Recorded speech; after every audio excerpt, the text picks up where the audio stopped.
उत्तर प्रदेश से एक ऐसी खबर निकल करके सामने आई जिस खबर ने हिला करके रख दिया। यह तस्वीर आप देख रहे हैं, एक मकान है, पुराना सा एक मकान है, उसकी तस्वीर है। यहां पर रस्सी के सहारे कुछ कपड़े सूख रहे हैं। यहां पर बरामदे के अंदर कुछ चप्पलें जो है वो निकली हुई हैं। अंदर लोग बैठे हुए हैं, रो रहे हैं, चीखने की आवाजें आ रही हैं। यहां पर एक चारपाई पड़ी हुई है, चारपाई का पाया वो टूटे ना, इसलिए प्लास्टिक की कोल्ड ड्रिंक की बोतल को पिघला करके उसके ऊपर फंसाया हुआ है। यह तस्वीर है मोहित यादव की। वो मोहित यादव जो डबल इंजन की सरकार, मोदी और योगी की सरकार, उसके रहते हुए उसने खुदकुशी कर ली। मोहित यादव का कसूर सिर्फ इतना था कि दो मुसलमान नमाज पढ़ना चाह रहे थे और मोहित यादव ने कहा कि कुछ लोग पेशाब करने गए हैं, बस रुकी हुई है, तुम लोग भी अपनी नमाज पढ़ लो। उसने दो मुसलमानों को नमाज पढ़ने के लिए कह दिया और उसके बाद में उसकी वीडियो वायरल होती है। वीडियो वायरल होने के बाद मोहित यादव को नौकरी से हटा दिया जाता है और मोहित यादव के घर पर कोई नहीं। घर की कंडीशन आपके सामने है। घर पर कोई नहीं, पिताजी है, पिताजी को दिखाई नहीं देता। एक बच्चा है, पत्नी किस तरह से रो रही है, गला बैठा हुआ है। सुनाऊंगा मैं आपको पत्नी क्या कह रही है। एक बड़ी बहन भी है जिसकी शादी करनी है, वो भी घर पे है। घर पे कमाई का एक ही जरिया था मोहित, और मोहित की नौकरी भी चली गई, इसलिए मोहित डिप्रेशन में चल रहा था, परेशान था, उसकी पत्नी ने बताया है। और उसके बाद में 2 दिन पहले ही वो आया था। मोहित के परिवार वालों का फोन उठाना अधिकारियों ने बंद कर दिया था। मोहित को नौकरी से हटा दिया गया था और मोहित ने ट्रेन के आगे कूद करके खुदकुशी कर ली, आत्महत्या कर ली। लेकिन क्या वाकई यह आत्महत्या है या हत्या है? सवाल यह है। यह जो मोहित यादव का घर मैं आपको दिखा रहा हूं, इस घर को आप अपनी आंखों में रखिए, देखिए, सोचिए कि इस घर में जो रहता होगा उसकी हालत क्या होगी। उसके पिता को दिखाई नहीं देता, घर में एक बहन कंवारी है, घर पर एक छोटा बच्चा है, पत्नी है। कैसे उतने लोगों का जो है घर में, परिवार में जो है उनका जीवन चलेगा। और इसी डिप्रेशन के अंदर एक हंसते खेलते नौजवान, एक मुस्कुराते हुए नौजवान, वो इस दबाव को झेल नहीं पाया, नौकरी जाने के दबाव को, और उसके बाद में जो सामाजिक दबाव होगा वो भी उसको झेल नहीं पाया और उसने खुदकुशी कर ली। इसकी पत्नी जो कह रही है उसको सुनिएगा। न्यूज़ 24 ने लिखा है कि यूपी रोडवेज के ड्राइवर मोहित यादव ने आत्महत्या की। उन्होंने बस में सवार 2 मुस्लिम यात्रियों के नमाज पढ़ने के लिए बस रुकवाई थी। नमाज पढ़ने के लिए बस रुकवाई थी। ऐसा करने के बाद ड्राइवर मोहित यादव को निलंबित कर दिया गया। नमाज के लिए बस रोकी थी और उसके बाद में कुछ वहां पर यात्रियों ने वीडियो बनाई, वो वीडियो ट्विटर के जरिए शेयर कर दी और उसके बाद में योगी आदित्यनाथ के अधिकारियों ने उसको हटा दिया नौकरी से। उसकी पत्नी क्या कह रही है वो तो मैं आपको सुनाऊंगा, लेकिन मोहित यादव को जब नौकरी से हटाया गया था तो उसने क्या कुछ कहा था नौकरी से हटाए जाने के बाद में, सुनिए जरा। सर, मेरा नाम मोहित यादव है। मोहित यादव जी, आप किस पद पर तैनात हो? हम बरेली डिपो में परिचालक पद पर तैनात, समझा परिचालक। क्या हुआ है आपका? हुआ यह था कि कल मेरी ड्यूटी लगी थी। 7 बजे एक गाड़ी मेरी जा रही थी बरेली से कौशाम्बी के लिए जर्रत। उस गाड़ी में मेरी ड्यूटी लगी हुई थी। गाड़ी नंबर यूपी 32NN0323, उस पर मेरी ड्यूटी थी बरेली से कौशाम्बी की। उसमें मेरी गाड़ी में सवारी कम हो, 6:45 पर 2 मुस्लिम सवारी आई। मैंने कि भैया 2 मिनट के लिए मुझे नमाज पढ़ा देना कहीं पर दिया। तब मैंने कहा ठीक है भाई साहब, सवारी कम है, कहीं ना कहीं रोक के हम नमाज आपको पढ़ा देंगे 8:30 बजे के बीच में कहीं ना कहीं। तो इसी कारणवश मेरी गाड़ी का संचालन हुआ 7 बजे। गाड़ी चलते चलते 8:25 हो गए। 3 सवारी आई पेशाब करने के लिए कि भैया मुझे पेशाब करा दो। तो हमने गाड़ी रुकवा दी। तो उसी जो सवारी नमाज के लिए हमसे जो बोली थी उनसे हमने की भैया आप भी मान लो 2 मिनट समय आया, 2 मिनट पेशाब भी कर लेंगे तो आपकी नमाज भी हो जाएगी। तो 2 सवारी उनको भी हमने बुला कर नमाज पढ़वा दी। कहाँ पे रुकी हुई थी? ये मेलक और रामपुर के बीच में। तो उन लोगों ने अपनी चादर बिछा के नमाज पढ़ने लगे। सवारी पेशाब करके आई, इतनी देर में वो भी नमाज पढ़ के आ गए। ज्यादा देर की नहीं, 2 मिनट रुकी होगी, 2 मिनट में ही उन्होंने नमाज पढ़ ली। नमाज पढ़ के आ गए। इसी समय किसी सवारी ने मेरी गाड़ी से वीडियो बना ली। ये सरकारी गाड़ी है, आप रोक के नमाज पढ़ा रहे, पेशाब के लिए नहीं उनने वीडियो बनाई, नमाज वालों के लिए उनने वीडियो बना ली कि नमाज क्यों पढ़ा रहे, ये है वो। उन्होंने हमसे बहुत कुछ कहा पर मैंने कुछ नहीं कहा। नहीं चलो भैया अगर सरकारी गाड़ी है तो मैंने की गलती हो गई मुझसे, मैं गलती मान रहे हैं। नमाज की अगर मान लो अगर नमाज पढ़ रहे हैं तो मैं उन्हें उठा भी नहीं सकते हैं। तो यही बात हुई मेरी गाड़ी में। और कोई इस चक्कर में हमारे ARM साहब ने हम परिचालक मोहित यादव की संविदा खत्म कर दी। हमारे KP सिंह चालक है उनकी सस्पेंड कर दिया है। कितना सही मानते हो इस चीज को? भैया इसमें मेरी कोई गलती नहीं है। आखिर में अगर सवारी पेशाब करने के लिए गई, 2 मिनट में उन्होंने सवारी में पेशाब की, उन्होंने नमाज की है, तो इसमें मेरी क्या गलती है? मुझे अगर इसका रूल पता नहीं क्या लगा, पता नहीं इसकी गाड़ी के अंदर ऐसा क्या था, या उन लोगों ने एक नमाज पढ़ ली तो क्या उन्होंने जो है वो कर दिया। जून का दिन, ये 3 जून की घटना है।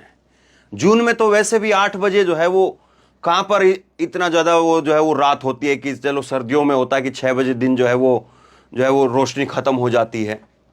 लेकिन जून में 3 जून के महीने में तो वैसे ही जो है वो 8 बजे तक जो है वो रोशनी, तकरीबन 7-8 बजे तक रोशनी रहती है। और इतने जो है वो यात्री थे वहां पर, और 2 लोगों ने अगर नमाज पढ़ ली, और ये कह रहा है कि हमने स्पेशल नमाज के लिए नहीं रोकी थी।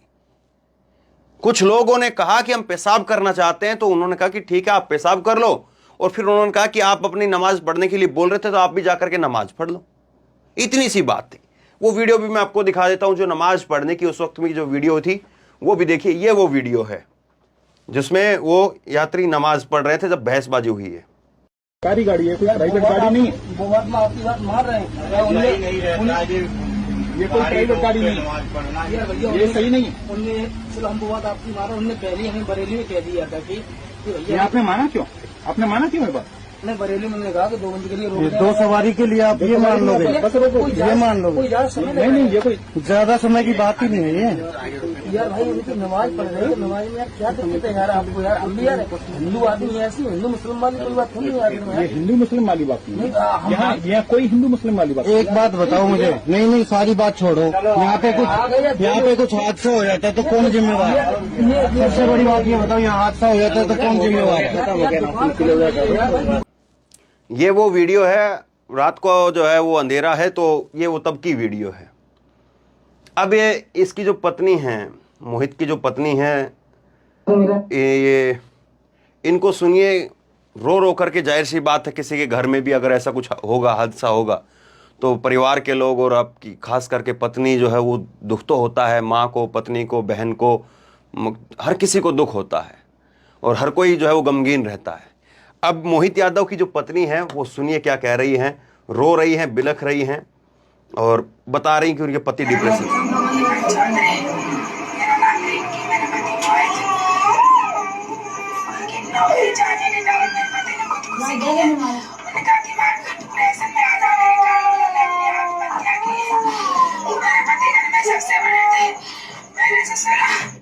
आपको आवाज़ नहीं समझ में आ रही होगी, क्योंकि मैंने भी बहुत गौर से सुन करके तब इसको लिखा है। ये कह रही हैं, अपना नाम बता रही हैं पहले, उसके बाद में वो कह रही हैं कि मेरे पति ने उनकी नौकरी चले जाने के बाद वो डिप्रेशन में थे, और इसी में जो है दुख के कारण उन्होंने खुदकुशी कर ली। वो घर में सबसे बड़े थे, ससुर को दिखाई नहीं देता है, और दीपक चौधरी का ये नाम ले रही हैं, कोई अधिकारी रहा होगा दीपक चौधरी, और उन्होंने अन्याय किया। मेरा एक बच्चा है, अब ज़िंदगी कैसे चलेगी। 2 दिन पहले ही वो बरेली आए थे और कह रहे थे कि मेरे से कोई बात नहीं कर रहा है, कोई मेरा फ़ोन नहीं उठा रहा है। अपने पति को ये बेकसूर बता रही हैं, और कह रही हैं कि घर में कुछ भी खाने को नहीं है, और अब अपनी ज़िंदगी को कैसे जो है वो गुजर बसर करेंगी, ये सवाल जो है पूछ रही है। यह सवाल का जवाब क्या योगी आदित्यनाथ के पास, क्या नरेंद्र मोदी के पास है? क्या यह इतनी बड़ी घटना थी जिसकी सजा इतनी बड़ी हो सकती है? एक व्यक्ति ने, एक ड्राइवर ने बस रोक ली, और बस रोक ली तो फिर उसके बाद में उसको जो है उसकी नौकरी से निकाल दिया जाए, इतनी बड़ी घटना है क्या ये? वैसे भी लोग रुकवा ही लेते हैं, बगैर स्टैंड के लोग रुकवा लेते हैं। और गांव देहात में जो है वो कंडक्टर बस जो होते हैं या ड्राइवर होता है वो जो है वो रैम भी कर लेते हैं कि ठीक है आपका बस स्टैंड जो है वो आगे है, आपका घर यहीं पे रोड के ऊपर है, तो वो वहीं पर रोक देते हैं। तो कौन सी ऐसी आफत टूट पड़ी? सोचिए जरा इस बात को। और आज जब इस घटना के बाद में, जब ये घटना निकल करके सामने आई है, तो इस घटना के बाद में आज जो है वो जो कॉन्ट्रैक्ट पे, क्योंकि ये खुद कॉन्ट्रैक्ट पे थे, तो वहां के जितने भी और कर्मचारी हैं उनके अंदर एक गुस्सा है, और वो सारे कर्मचारी यहां पर इकट्ठा हुए हैं अपने साथी के लिए, मोहित के लिए, और वो कह रहे हैं कि ये तो गलत है। ये 3 जून की घटना है, रात 2 यात्रियों ने नमाज अदा करने के लिए बस रुकवाई थी। सुनिए जरा, ये मामला 3 जून का है। बरेली की डिपो जनरथ बस 32 NN 330, ये जो है वो बस का नंबर है। 7:30 बजे सवारियों को लेकर के चलती है, और उसके बाद में रामपुर से पहले बस को रोक करके, जो मैंने अभी आपको बताया है। अब ये हैं RM दीपक चौधरी के निर्देश पर बरेली डिपो के RM संजीव श्रीवास्तव ने बस चालक KP सिंह को निलंबित करने के साथ परिचालक मोहित यादव को संविदा से समाप्त कर दिया। बताया जाता है कि संविदा समाप्त होने के बाद मोहित यादव तनाव में था और सोमवार को उन्होंने अपनी जान दे दी। इस घटना के बाद बरेली में संविदा कर्मचारियों ने वर्कशॉप पर काम बंद कर दिया। कितनी बड़ी घटना जो है ये लग रही है, और कितना दुख का पहाड़ जो टूट पड़ा है। लेकिन ये घटना जो है वो ऐसा नहीं कि चलिए एक घटना है, उसको हम क्या कहें, उसको छोड़ दें, और उसको एक घटना ही तो है। ये घटना 2-3 तरीके से देखी जा सकती है। अब इस पर जो है कुछ ट्वीट आ रहे हैं, वो मैं आपको दिखाता हूं एक बार। उत्तर प्रदेश कांग्रेस की तरफ से कहा गया है कि 2 महीने पहले एक रोडवेज कंडक्टर ने बस रुकवा करके 2 यात्रियों को नमाज पढ़ने दिया था। जब इस मामले की वीडियो वायरल हुई तो कंडक्टर मोहित यादव को सस्पेंड कर दिया गया। आज इस कंडक्टर ने ट्रेन के आगे कूद करके अपनी जान दे दी। देश प्रदेश में राजा, राज्य और साम्राज्य में नफरत कुछ यूं घोल रहे हैं कि किसी को ईश्वर की उपासना की छूट देने के बदले प्रजा की रोटी छीनी जा रही है, जिससे तंग आकर के उसने मौत चुननी पड़ रही है। ऐसी नफरती निजाम को अब अपदस्थ करना अब प्रजा का एकमात्र लक्ष्य हो जाना चाहिए। सूर्य प्रताप लिख रहे हैं कि उनकी जो है वो नौकरी चली गई थी और उसकी वजह से 2 मिनट की उन्होंने नमाज पढ़ी थी, इसलिए वो हो गया। अब मोहित की कहानी खत्म हो गई है, गरीब परिवार तबाह हो गया है। मोहित की बातों से लगता है कि वो एक नेक इंसान था। मामला नमाज का मामला है। आपको लगता है कि इंसाफ मिलेगा? ये नफरत की आग कहां जाकर के रुकेगी और कब रुकेगी? अब इस चीज में जो है वो मैं 2-3 चीजें देखता हूं। पहली बात तो ये है कि क्या योगी आदित्यनाथ, क्या नरेंद्र मोदी जी, वो जो इतनी बड़ी बड़ी बातें करते हैं, सत्ता में हैं, सरकार में हैं, क्या इस घटना को जो है वो कोई दंड दे करके नहीं छोड़ा जा सकता था? उसको जो है वो कुछ और प्रकार से, जैसे कि अभी उसकी जो है वो बस कंडक्टर के तौर पर नौकरी थी तो उसको वर्कशॉप में डाल देते, कहीं और डाल देते, तो बहुत सारी चीजें की जा सकती थी। लेकिन आज योगी आदित्यनाथ की सरकार या चाहे नरेंद्र मोदी की सरकार, क्या ये इनसे ये नहीं पूछा जाना चाहिए कि इतनी मामूली सी घटना की इतनी बड़ी सजा हो सकती है? और उसके बाद में घर का चिराग चला गया। क्या आपको इस बात का कोई इल्म भी है? क्या आपको कोई दुख भी है इस बात का? और दूसरी, केवल मैं इस घटना के लिए ऐसा नहीं है कि मैं ये कहूं कि मोदी और योगी ही जिम्मेदार हैं।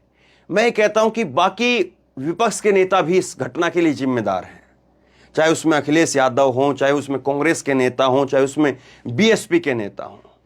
क्यों नहीं आप जो है वो लोगों को उनका साथ देने के लिए उसके साथ में खड़े होते हैं? कहीं पर एक घटना होती है, हम तो खबर बता करके निकल जाते हैं, लेकिन उसके बाद में वो उन लोगों को सहारा देने का काम नेताओं का है, उन लोगों को सहारा देने का काम समाज सेवी लोगों का है। आप लोग क्यों नजरअंदाज कर देते हैं? अगर किसी ने उसको सहारा दिया होता, किसी ने उसकी नौकरी बहाली के लिए आवाज उठाई होती, कहीं पर लिखा होता, कहीं पर बोला होता, उसकी नौकरी बहाल करवाई गई होती, क्योंकि इतना बड़ा मसला नहीं था, तो आज वो जिंदा होता।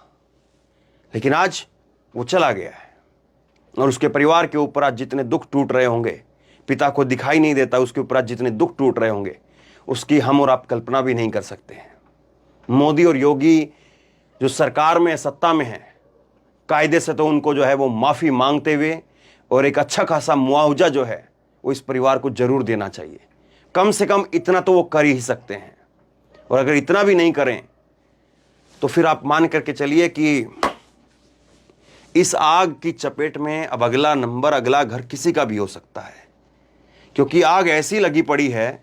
कई बार मैं अपनी खबरों के अंदर कहता हूं कि आजकल मुसलमान का नाम लेना अपने मुंह के ऊपर मतलब कि अपनी जीभ को जला देने जैसा है। और मैं इसीलिए नहीं कहता हूं क्योंकि ये घटनाएं लगातार बताती हैं। एक बस नमाज के लिए गाड़ी रोकना कितना भारी पड़ गया इसको, आज अपना जीवन दे करके। आज मोहित हमारे बीच में होना चाहिए था, लेकिन नहीं है। उसकी वजह कौन है, उस बात पर जरूर विचार कीजिए। लोगों तक इस वीडियो को शेयर कीजिए, पहुंचाइए, ताकि लोगों को कुछ समझ में आए, लोग सोचे समझें। अपनी राय नीचे कमेंट बॉक्स में जरूर लिखिए। धन्यवाद।